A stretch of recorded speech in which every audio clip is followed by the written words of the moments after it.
तो hello dear student, welcome to my channel study class में आपका स्वागत है। तो आज के वीडियो में बताने वाले हैं कि सेमेस्टर 4 के सभी क्वेश्चन को, मोस्ट वीवीआई क्वेश्चन को देखने वाले हैं, क्योंकि जिस जिस स्टूडेंट का एग्जाम 28 जनवरी को होने वाला है सेकंड सिटिंग में, क्या है तो सेकंड सिटिंग में जिसका एग्जाम है उनके लिए यह वीडियो वेरी इंपॉर्टेंट होने वाला है, क्योंकि आपके एग्जाम में मात्र एक दिन बचा है जो कि आज ही है। तो जितने भी स्टूडेंट इस वीडियो को देख रहे हैं वो वीडियो को पूरा फुल वॉच करें ताकि आपका 28 जनवरी वाला पेपर में एक भी ना छूटे। जिस जिस स्टूडेंट का एग्जाम VCA 2 का इन्वायरमेंटल स्टडी है, इन्वायरमेंटल स्टडी जिस स्टूडेंट का, उसके लिए यह वीडियो बहुत ही इंपॉर्टेंट होने वाला है। तो जितने भी स्टूडेंट का एग्जाम VCA 2 यानी इन्वायरमेंटल स्टडीज का है उनके लिए यह वीडियो वेरी इंपॉर्टेंट होने वाला है। तो चलिए हम लोग इससे पिछले वाले वीडियो में भी 1 लाइनर और 5 नंबर वाले क्वेश्चन को करा चुके हैं और 15 अंक के लिए मोस्ट वीवीआई क्वेश्चन को देख लिए थे पिछले वाले वीडियो में। तो जितने भी स्टूडेंट इस वीडियो को न्यू देख रहे हैं वो जाकर पिछले वाले वीडियो को जरूर देख लें ताकि आपका 28 जनवरी वाला पेपर में एक भी क्वेश्चन ना छूटे। तो चलिए हम लोग आज के वीडियो में क्वेश्चन नंबर 1 से 5 तक को देखेंगे, उससे अगले वाले वीडियो में क्वेश्चन नंबर 6 से 9 तक को देखेंगे। तो चलिए आज के वीडियो यहीं पर स्टार्ट करते हैं पहले क्वेश्चन से। तो पहला क्वेश्चन है हमारा कि आयुर्वेद क्या है। पहला क्वेश्चन क्या है हमारा, तो आयुर्वेद क्या है। दूसरा क्वेश्चन है हमारा कि वायु प्रदूषण से होने वाले मुख्य बीमारियों का नाम लिखिए। क्या है दूसरा क्वेश्चन, क्या है वायु प्रदूषण से होने वाले मुख्य बीमारियों को क्या लिखना है, तो नाम लिखना है। ठीक है। तीसरा प्रश्न है हमारा झारखंड में वन उन्मूलन के मुख्य कारण क्या है, उसका नाम लिखना है। ठीक है, कि झारखंड में वन उन्मूलन के मुख्य कारण क्या है। चौथा प्रश्न है हमारा कि वनस्पति पर जलवायु परिवर्तन के प्रभाव को लिखें। वनस्पति पर जलवायु परिवर्तन के क्या लिखना है, प्रभाव को लिखना है। ठीक है।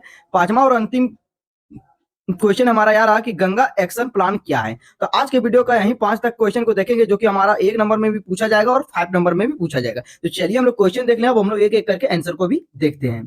तो ये रहा पहला क्वेश्चन का आंसर। हम लोग पहला क्वेश्चन था हमारा कि आयुर्वेद क्या है। आयुर्वेद क्या है, तो आयुर्वेद भारत की 5000 साल से भी अधिक पुरानी पारंपरिक प्राकृतिक और संग्राम यानी होलिस्टिक चिकित्सा प्रणाली है। ठीक है, जिसे जीवन का विज्ञान कहा जाता है। जिसे क्या कहा जाता है, जीवन का विज्ञान भी कहा जाता है। आयु का अर्थ है जीवन और वेद का है अर्थ विज्ञान। आयु का अर्थ क्या है, तो जीवन है, और वेद का अर्थ है विज्ञान। यानी यह शारीरिक और मानसिक और आध्यात्मिक स्वास्थ्य के लिए आहाकार जीवन शैली के बदलाव जड़ी बूटियों और योग के रूप में करता है। आयुर्वेद के बारे में मुख्य बातें को देखते हैं हम लोग। तो इसका मूल सिद्धांत है, आयुर्वेद एक विचार पर आधारित है कि स्वस्थ शारीरिक और 3 दोष है, जो कि वाता मतलब वायु होता है, पीत मतलब अग्नि होता है और कफ मतलब जल होता है, के संतुलन में रहने पर निर्भर करता है। अगला पॉइंट है इसका उद्देश्य। उद्देश्य क्या है, यह एक केवल बीमारी का इलाज करता है बल्कि उन्हें रोकने और पूर्ण स्वस्थ यानी वेलनेस को बढ़ावा देने के लिए भी आधारित केंद्रित करता है। अगला पॉइंट है उपचार और पद्धति, यानी इसमें जड़ी बूटियां और आहार मलिश और पंचकर्म में 5 प्रकार के शुद्धिकरण क्रिया शामिल है। उत्पत्ति की बात करें तो इसे अथर्ववेद का उपवेद माना जाता है और इसे मूल सिद्धांत ऋग्वेद से भी जुड़े। तो यार क्वेश्चन नंबर पहला का आंसर, अब अगले में देखते हैं क्वेश्चन नंबर दूसरा का आंसर। ठीक है, तो चलिए, तो क्वेश्चन नंबर दूसरा का आंसर ये रहा। क्वेश्चन नंबर दूसरा था हमारा कि वायु प्रदूषण से होने वाले मुख्य बीमारियों का नाम लिखे थे। ठीक है, ये भी क्वेश्चन 5 नंबर में पूछे जाते हैं और 1 नंबर में भी पूछे जाते हैं। तो ये दोनों के लिए मोस्ट वीवीआई क्वेश्चन है। ठीक है, तो चलिए देखते हैं कि इनके मुख्य बीमारी कौन कौन से होते हैं। वायु प्रदूषण के मुख्य कारण रूप से श्वसन और हृदय संबंधित गंभीर बीमारियां होती है।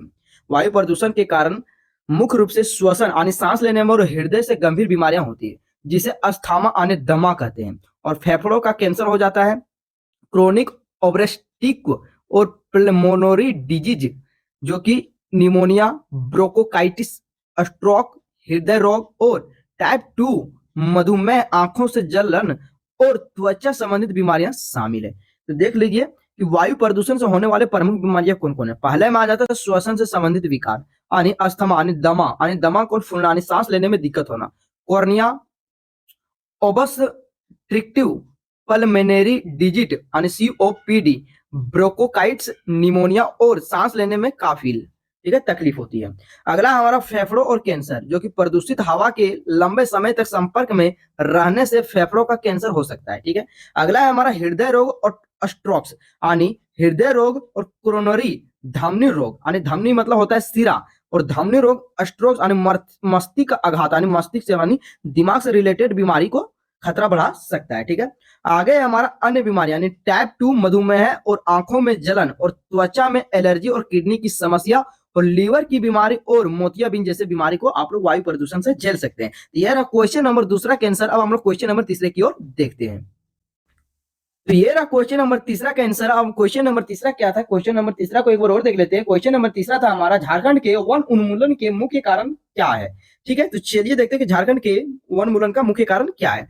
झारखंड वन मूलन यानी डिफोरेस्टेशन के मुख्य कारणों में धुंधला और अवैध खनन यानी कोयला, लौह अयस्क, औद्योगिकीकरण और बुनियादी ढांचा परियोजनाओं में सड़क बांध के लिए पेड़ों के लिए कटाई शामिल है। इसके अतिरिक्त और शहरीकरण, कृषि के लिए वनों की कटाई, स्थानीय लोग के द्वारा ईंधन के लिए पेड़ों को अत्यधिक दोहन यानी पेड़ों की अत्यधिक कटाई और अवैध लकड़ी माफिया के वनों के विनाश के प्रमुख कारण बन जाते हैं। झारखंड के वनों में ह्रास मुख्य कारण निम्नलिखित प्रकार के हैं। पहला माना जाता अवैध और वैध खनन। अवैध और वैध खनन जो कि झारखंड के खनिजों के समृद्ध में, लेकिन कोडरमा और सारांडा जैसे क्षेत्रों में लौह अयस्क और कोयले की अवैध गहन खदानों ने वनों और क्षेत्रों के लिए गंभीर रूप से नष्ट कर दिया है। दूसरा है हमारा औद्योगिक और बुनियादी ढांचा के विकास, जो कि सड़क और चौड़ीकरण, औद्योगिक स्थापित करते और बिजली परियोजनाओं के लिए बड़े पैमाने पर वन भूमि को उपयोग किया जाता है। अगला है हमारा शहरीकरण और कृषि यानी बढ़ती जनसंख्या के लिए अवसर और कृषि भूमि की आवश्यकता के कारण वनों में कृषि योग्य भूमि का क्या होती है, बदलता जा रहा है। ठीक है, अगला है हमारा लकड़ी की तस्करी और ईंधन यानी अवैध लकड़ी की तस्करों और कीमत में पेड़ों की कटाई और अस्थानीय लोगों द्वारा ईंधन व चारे के लिए वनों पर निर्भरता और वनस्पति का आवरण नष्ट हो रहा है। अगला पॉइंट है हमारा अति चराई यानी अति चराई, जो कि हमारा वनों के आसपास के क्षेत्रों में पशु और अत्यधिक चराई में मिट्टी की उर्वरता में कमी हो रही है और नए पौधों की वृद्धि रुक रही है। लास्ट और अंतिम पॉइंट है हमारा वनों में याग यानी गर्मियों के दौरान लगने वाले प्राकृतिक या मानव निर्मित याग, जो भी वनों के विनाश का योगदान करती है। इन मानवीय गतिविधियों के कारण राज्य की जैव विविधता और पर्यावरण में काफी नुकसान पहुंच रही है। तो यह रहा क्वेश्चन नंबर तीसरा का आंसर। अब हम लोग क्वेश्चन नंबर चौथे की ओर देखते हैं। तो क्वेश्चन नंबर चौथा का आंसर हमारा ये रहा। क्वेश्चन नंबर चौथा क्या था, एक बार और देख लेते हैं। तो क्वेश्चन नंबर चौथा था हमारा कि वनस्पति पर जल परिवर्तन के प्रभावों को लिखना था। तो चलिए देखते हैं कि वनस्पति पर जल वायु परिवर्तन का क्या निर्भर करता है, उसके बारे में हम लोग देखते हैं।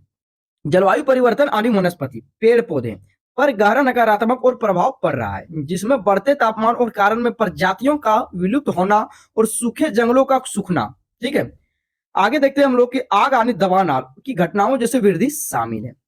जलवायु परिवर्तन के कारण पौधे ध्रुवों की पलायन कर रहे हैं, पारिस्थितिकी तंत्र बदल रहा है और फसलों उत्पादन प्रभावित हो रही है, जिससे खाद्य सुरक्षा खतरे पड़ गई है। वनस्पति जलवायु और परिवर्तन के प्रमुख प्रभाव है, जिसमें से पहला है हमारा सूखा और वनस्पति का विनाश।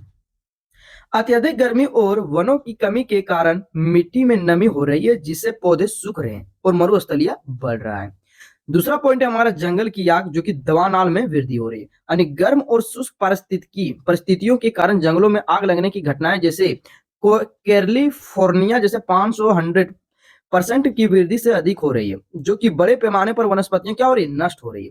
अगला हमारा तीसरा पॉइंट की प्रजाति पर पलायन की विलुप्ति यानी बढ़ते तापमान के अनुकूलित होने पर प्रजातियों में विलुप्त हो रही है, जबकि कुछ प्रजातियां ठंडे क्षेत्रों में ध्रुव स्थानों से ऊंचे स्थानों की ओर पलायन कर रही है।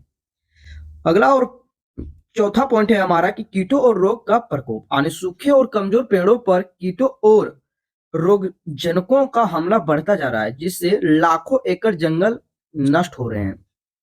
विकास और उत्पादकता का बदलाव यानी अद्यापि कुछ क्षेत्रों में कार्बन डाइऑक्साइड की उच्चता यानी सांद्रता प्रकाश संश्लेषण के अस्थायी वृद्धि हो सकती है, लेकिन गर्मी तनाव के कारण गेहूं, चावल और सोयाबीन जैसे फसलें क्या हो रही है, प्रभावित हो रही हैं। पारिस्थितिकी तंत्र में बदलाव, जो कि तटीय इलाकों में समुद्र बढ़ने की लवणता यानी साइलेंटनेस बढ़ रही है, जिससे तटीय वनस्पति क्या हो रही है, नष्ट हो रही है। सकारात्मक और नकारात्मक दोनों परिणाम को देखते हैं हम लोग।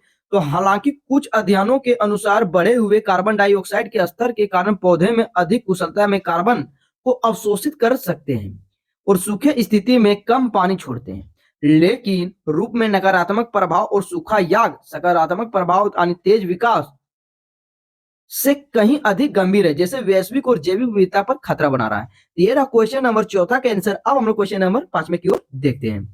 तो क्वेश्चन नंबर 5 हमारा ये रहा। क्वेश्चन नंबर 5 क्या है, हम लोग एक बार और देख लेते हैं। तो क्वेश्चन नंबर 5 हमारा है गंगा एक्शन प्लान क्या है। तो चलिए देखते हैं कि गंगा एक्शन प्लान क्या है, एक बार उस पर हम लोग नजर देखते हैं। ये क्वेश्चन वेरी वेरी इंपॉर्टेंट होने वाला है इन्वायरमेंटल स्टडीज के लिए, क्योंकि यह क्वेश्चन हर साल प्रीवियस ईयर्स वाले भी क्वेश्चन में पूछा गया है और हर साल पूछता है। यानी गंगा एक्शन प्लान, ठीक है, जो कि भारत सरकार द्वारा 1986 में शुरू किया गया। इसे वन लाइनर में भी पूछ सकता है और 5 नंबर वाले में भी और 15 नंबर वाले में भी पूछ सकता है। यानी ये वन लाइनर में पूछ सकता है, 5 नंबर में पूछ सकता है और 15 नंबर वाले तीनों में पूछ सकता है। तो इस क्वेश्चन को आप लोग बहुत ही गंभीरता से देखेंगे, ठीक है, क्योंकि यह क्वेश्चन वेरी इंपॉर्टेंट होने वाला है।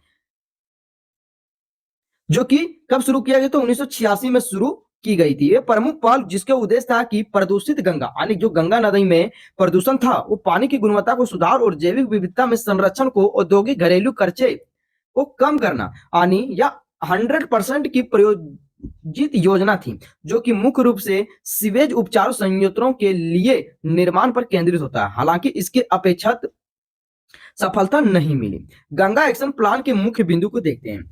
शुरुआत इसकी तत्कालीन प्रधानमंत्री राजीव गांधी 14 जनवरी 1986 में इसका शुभारंभ हुआ था। 14 जनवरी 1986 में शुभ आरंभ हुआ था और किसके प्रधानमंत्री के नेतृत्व में, तो राजीव गांधी के प्रधानमंत्री के नेतृत्व में। इसका उद्देश्य था कि नदियों की गुणवत्ता को सुधारना और सीवेज और औद्योगिक कचरों को उपचारित करना, जैव विविधता का पूर्ण स्थापित करना। इसके चरण की बात करें तो चरण था हमारा 1985 से 86। इसमें उत्तर प्रदेश, बिहार, पश्चिम बंगाल के राज्य शामिल थे, जबकि चरण दूसरा में 1993 में उत्तराखंड, उत्तर प्रदेश, बिहार, झारखंड, पश्चिम बंगाल, दिल्ली और हरियाणा सब शामिल हो गए थे, ठीक है। जबकि मुख्य गतिविधियां की बात करें तो यह शहरों में गंदे तकनीकों से गंदे नदियों के सीधे रोकने, यानी सीधे गिरने से रोकने के लिए 100% केंद्र सरकार द्वारा वित्त पोषित एसटीपी की स्थापना की। नदियों में मानव की शव और औद्योगिक अपशिष्ट रोकने के लिए उपाय, यानी सीमाएं और विफलता के कारण बिजली की कमी, यानी एसटीपी चलाने के लिए 24x7 बिजली की अनुपलब्धता, जिसके कारण से अक्सर उपचार संयंत्र बंद रहे। डिजाइन में कमी, कई जगहों पर गलत योजना के कारण कचरा सही ढंग से उपचारित नहीं हो पाया।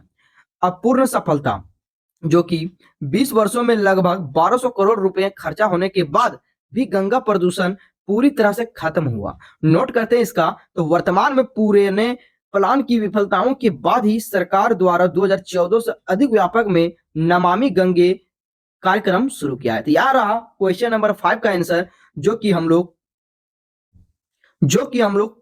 क्वेश्चन नंबर 1 से 5 तक हम लोग कर लिए हैं। इसमें 1 नंबर वाले भी क्वेश्चन शामिल थे और 5 नंबर वाले में भी पूछ सकता है और 15 नंबर वाले भी क्वेश्चन को पूछ सकता है, यानी तीनों में से कोई भी क्वेश्चन को पूछ सकता है। तो आप लोग 28 जनवरी वाले पेपर में पूरा आंख बंद करके लिख दीजिएगा ये सबको, ताकि आपका 28 जनवरी वाले पेपर में बल्ले बल्ले हो सके। तो फुल वॉच करते हैं वीडियो को, तो आप लोग को देखने में मजा आएगा। अगर आप लोग को वीडियो मजा आया तो वीडियो को प्यारा सा लाइक कर दें। अगर चैनल पर नए होंगे तो चैनल को जरूर सब्सक्राइब कर लें, ताकि आपका हर सेमेस्टर का मैं क्वेश्चन पेपर करा सकूं। और इससे अगले वाले वीडियो में मिलते हैं। चलिए, धन्यवाद।